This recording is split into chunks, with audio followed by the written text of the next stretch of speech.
Let's see. These were also picked up at Savers. I'm going to be showing you a few of these, actually. These were kind of like irresistible, shiny things to me, and I kind of shouldn't have picked them up, probably. But when I saw them sitting there, and they were so cheap, they're some Japanese DS and Game Boy Advance games. And these three, for whatever reason, were sitting at my local Savers. This first one here, the subtitle, it's a Square Enix game, and the subtitle is It's a Wonderful World. I'm pretty sure I know of I think this was a game that came out in the US, but I don't remember right now what the It's a Wonderful World tagline is. But either way, I think this is an RPG, or if not an RPG, like a strategy game or something, and I think it's going to be pretty heavy Japanese, so probably no chance I'm going to be able to manage that. And then we got this Naruto game, which was $2.99 also, and it's also a Japanese game. And yeah, looking at the back, again, there's no way. I'm thinking, you know, maybe this would be trade bait or something like that at some point. Something I can trade for something better. And actually, this was the one that I saw that I was most interested in picking up. It's going to go in case here, but this is Rockman ZX Advent. And I don't know if that's the same thing that the Japanese text on here says, but yeah, so it's a Mega Man related game. And this actually looks pretty cool, and this does look like something potentially that I could play. Again, you never know how much Japanese is in there until you plug it in, which I haven't done yet. But yeah, and again, these were all $2.99. It was just, so unusual to see them there that I just went ahead and grabbed them. And by that same token, I was in my Salvation Army at one point during the spell that I've been gone, and they had a bag in there for only a few bucks. And in the bag, the thing that caught my eye actually was a Japanese GBA game that intrigued me. The entire bag, I believe it was $3, so it wasn't a big expenditure. And then also in there was a DS game, also a Japanese game. And then about 6 of these little DS boxes, storage boxes that hold 4 DS games apiece. They also can fit 3 DS games. So these are handy little things, and there were like 6 of these in there. Plus a transparent Game Boy Advance. So yeah, so I took and I don't need any more Game Boy Advances. I picked up a bunch of those when they're selling them cheap. But I was intrigued enough by the games, I decided to pick them up. And as it turned out, this is a Mahjong game that's all in Japanese. And this is Brain Age, all in Japanese as well. So once again, not a whole lot there that I can use, but even for the Game Boy in these cases for just a few bucks, it was still a good deal. Let's see.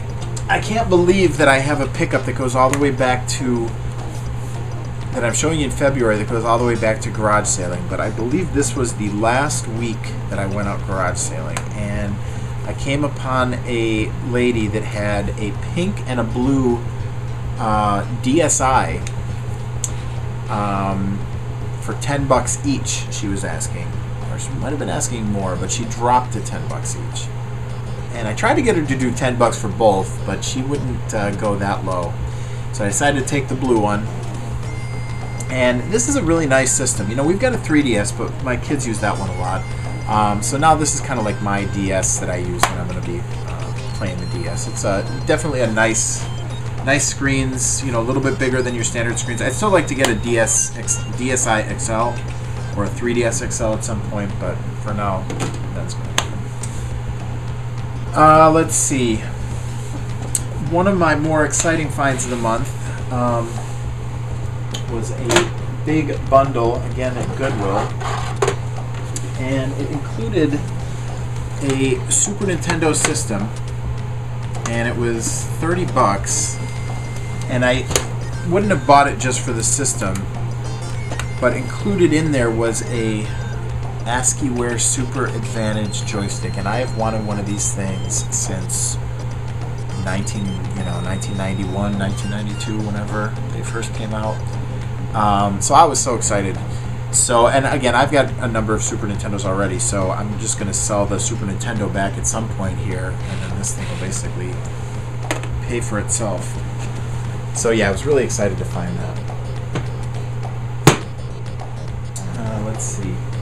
A few other random finds here.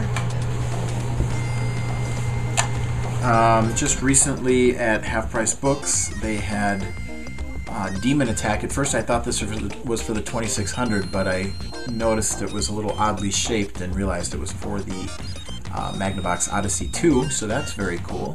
I was excited to find that. It's never even... I remember that they had come out with these, but I don't think I've ever actually seen or tried one in person. A third-party Odyssey 2 game. And then a couple 2600 games, just ones that I don't see that often. Fast Eddie and Turmoil. Oh, and those were $1.99 each. And then I found a cool SNES controller, and again, I really don't need any more SNES controllers. I've got a lot of them, but I'm always on the lookout for these odd and unique ones. And so this is a Dox High-Tech Auto Turbo. You can see it's got the 6-button layout. That was what caught my eye with it, was that I really like that 6-button layout. I haven't tried that on a Super Nintendo controller before, aside from the joysticks. So yeah, and it's it's got the turbo switches and all that kind of stuff, which I usually don't mess with that too much anyway. So, but yeah, so I figured I'd give it a shot. And it's an interesting shape, as you can see. It's got a unusual D-pad, more like a Genesis D-pad. So I've got a Super Nintendo-like controller for the Genesis, and now I've got kind of a Genesis-like controller for the Super Nintendo. So, and yeah, that was picked up at Goodwill for $2.99, so not bad. Also picked up at Goodwill for 99 cents. Again, shocking to me when I see a Final Fantasy game that's marked 99 cents. That's like almost on par with seeing a Mario game or something like that, I would think. I mean, maybe not everyone knows Final Fantasy, but I think that once you're used to looking at video games, you start to realize that the Final Fantasy games are some of the more expensive ones, but I'll take it. Didn't have it, always wanted it. Let's see, we are approaching the end here. Let's see. Yeah, we got one more Goodwill find here. We've got Mario Pinball Land that I picked up for $1.99. And then an original Xbox. And again, it's hard to pass them up when they're selling them for $4.99 because it works fine. I was able to test it there. And these things, I'm not sure how long these things are going to last. So when you find a good working one, especially one that's one of the more recent builds, like this is a 2005 build, so this is one of the last ones built, which were the most reliable too. I think it's going to be good to have these in the future. Okay, so finally, let's get to the big recent stuff that I picked up. First of all, GameStop was doing a semi-advertised 3 for $10 special on a bunch of PS3 and Xbox 360 games, and it was some really good titles. And on my way in there, I assumed that there was no way I was going to find most of these, so I was quite pleasantly surprised when I was able to find basically everything on my list. And I was able to get good cases for all of them, instructions for most of them. Even a couple that didn't have the cases, I asked them if they had any in the cabinet, and they did turn out to have some. So let's go ahead. So again, these were all 3 for $10. So first of all, we've got Dishonored for the Xbox 360. Max Payne 3 for the Xbox 360. I was so excited for Max Payne 1. That was one of the last PC games that I remember being so excited for it. If you remember, those of you that go back this far, 3D Mark, the 3D benchmarking software, used the Max Payne engine, and this was in the time of the earlier days of 3D acceleration, probably around, I would say, the TNT2 period, NVIDIA TNT 3DFX, and so they used the Max Payne engine for 3D Mark, and so I can remember thinking that the graphics just looked amazing. So played through that whole game probably within weeks of release, and then I picked up Max Payne 2 for the original Xbox, but never got to it, and I was sad that I didn't. And so now I've got 3 as well, and I hear they're all supposed to be good games. I really like number 1, like the story, like the action, the whole thing. So yeah, I'm looking forward to picking that series up at some point again. Also picked up Castlevania Lords of Shadow. I can really remember hearing a lot of good things about this, and lately I've been playing some Castlevania games. I've been playing Symphony of the Night, and I've been really enjoying it, so saw that Castlevania Lords of Shadow was in the 3 for 10 and was excited for that.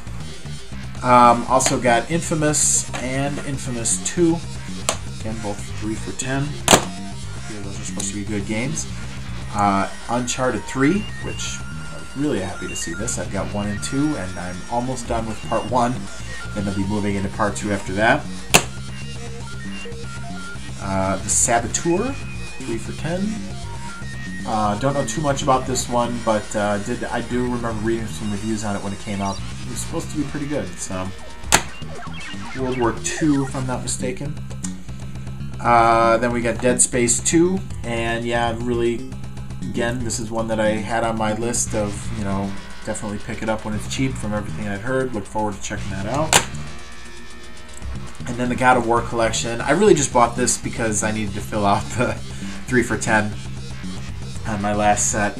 And I played God of War 1 and 2 on the PS2 already, so it'll be interesting to, see how these HD versions compare. But yeah, so that was all from GameStop. I forgot about this too. Yeah, this was, I forget where I found this now, but this was, again, I think it was at either Goodwill or Savers, but it was Pinbot, and it was just a couple bucks for the NES.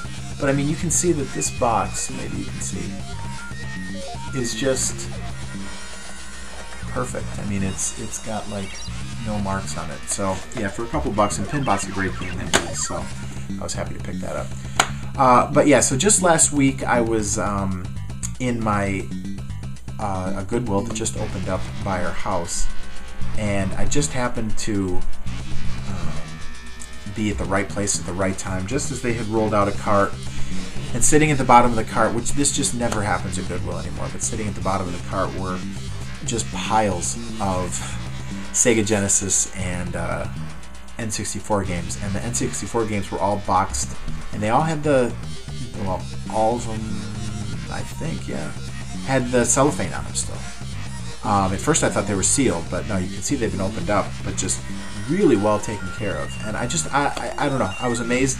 Now, you'll notice that there are no Mario games in here. There's no, Super Smash Brothers or anything like that. So perhaps these people sold off or gave away or whatever all the ones that they thought were valuable, and then they just donated what they thought was not valuable anymore. But when you see it here, this is still a nice selection of games, especially in the condition that they're in. So first, let's look at these Sega Genesis games. First of all, we've got Winter Challenge. And these were all just a couple bucks each. So yes, we got Winter Challenge, Dune, Dungeons and Dragons, Jewel Master. This person had interesting tastes for sure. Definitely into the role-playing and strategy games. This was one I don't know that I'll ever spend a lot of time with it. It's Buck Rogers' Countdown to Doomsday. But I I would like to play this because I actually can remember I got this for Christmas one year for the Commodore 64. And I tried to play it for a little bit, but I felt it was trying to do too much on the Commodore 64. It took forever to load and it wasn't much fun to play. But I can remember on the back of the box they had pictures from the Amiga version, and I assume that the Genesis version is similar to the Amiga version. But one thing that's quite shocking about this game, though, is the manual. It's massive. And I mean, it's heavy. The whole box is heavy because of this book. So yeah, happy to add it to my collection. Can't necessarily say that I'm going to go through and, conquer this game, but I will definitely enjoy playing around with it a little bit. Then we have Blaster Master 2, Might and Magic, which also has its own novella. Another huge one, but man, just in really nice condition too. The Buck Rogers one was as well.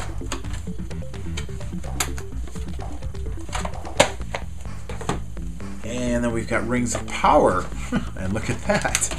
Didn't even notice that. But yeah, it's got its own novella. And yeah, all of them, those, just a couple bucks each. Okay, and then on the N64 side, we had GoldenEye. And again, you can see that these still have plastic on them. Bomberman 64. And some of these I already had. Only a couple though. I think like 2 or 3. So yeah, so those I'm just gonna upgrade obviously to the box versions now and just probably bundle those. MRC Multi Racing Championship. This one's not wrapped, but Cruisin' USA. Top Gear Rally. FIFA 64. I was kind of on the fence on this one, but I couldn't leave any of them behind because they were just, they were in such nice shape. And I actually do remember renting this one when it first came out, and this came out shortly after the launch of the N64. And so yeah, and it was one of those where you still were kind of like looking forward to seeing a new game, to see what the graphics were going to look like and all that. So yeah, I have some good memories with this game.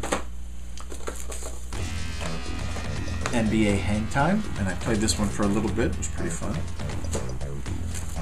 And Tetrasphere, which has a really great soundtrack, by the way.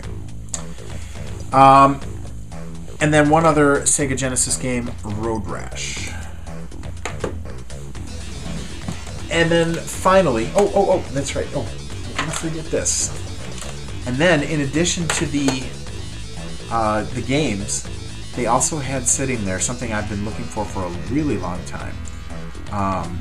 Something that a lot of people really rave about, and it's the Super Pad 64. I actually had one of these years ago, and I had an N64. It's one of the few systems I sold, and I sold the Super Pad along with it. And I've always wished that I hadn't, because I did get an N64 back some years ago. And I really like the layout of this controller. It's laid out so that you can use your thumb off here, and you're not using the 3-prong basically system of the standard N64 controller. So it works well, and we played some Mario Party over the weekend, and I used this, and it worked very well. So yes, that was $2.99. So I was really happy to find that. That was again with all these other games. Finally, let's go ahead and just look real quick at my find of the video, find of the months, if you will. This was only a couple weeks ago as well. And this, again, probably going back to what I was saying earlier, it boggles my mind. Maybe it's not as unbelievable as I think it is, but in this day and age, to walk into a Salvation Army, middle of the day, walk by the counter, and see this sitting up, again, not hidden, didn't have to go through digging through any boxes or anything like that, just sitting there on display on the counter, Final Fantasy 3, and I was able to grab it. So I actually just grabbed right across the counter because I wanted to see the price. I assumed, okay, they're asking, $40-50 for it. No, $3.06, just like they asked for like half of the store there for some reason. So $3.06. Again, I was blown away. Then the next thing I thought was maybe it doesn't work. I mean, it looked like it was in good enough shape, but I got home, popped it in, and it fired right up. I was really, really happy to find this. I've got probably about 120 SNES games, and there's not a lot more that I want at this point, but this was one that I did want. I wasn't really an RPG player at all back in the day, but I can remember hearing and reading so much excitement about this game that I can remember renting this shortly after it came out, and I did give it a try. I really did try to get into it, and while I didn't have an urge to go back to it after the rental period, I got a few hours into it, and I can remember really appreciating a lot of the things that were cool about it. The music was really amazing for the Super Nintendo, the graphics, things like that. So it was something that I always thought I'd come back to at some point, and then the price just started to skyrocket on this years ago. So, and I looked just to see, and they go for, I think, $55 to $75 or so, typically on eBay for a loose one like this. So definitely something I wouldn't be buying any other way than getting it for $3.06 at Salvation Army. So very happy to find that, and that is definitely the find of the video. So with that, I bid you adieu for now. I hope to be doing some other videos in the coming days. I have some ideas. Not sure if I'm going to continue with the pickup videos or not. We'll see about that, but I probably will throw one in every now and then, but I don't know that I'm going to be staying on any kind of a schedule, not that I have been anyway, with doing this. But I do have some other ideas for some other types of maybe more unique videos than just doing pickup videos, and that would leverage the fact that I've got a lot of different games to play, and different things that I could do of interest with that. So I'll leave you with that teaser for now, and again, thank you very much for watching, and we will see you in the next one.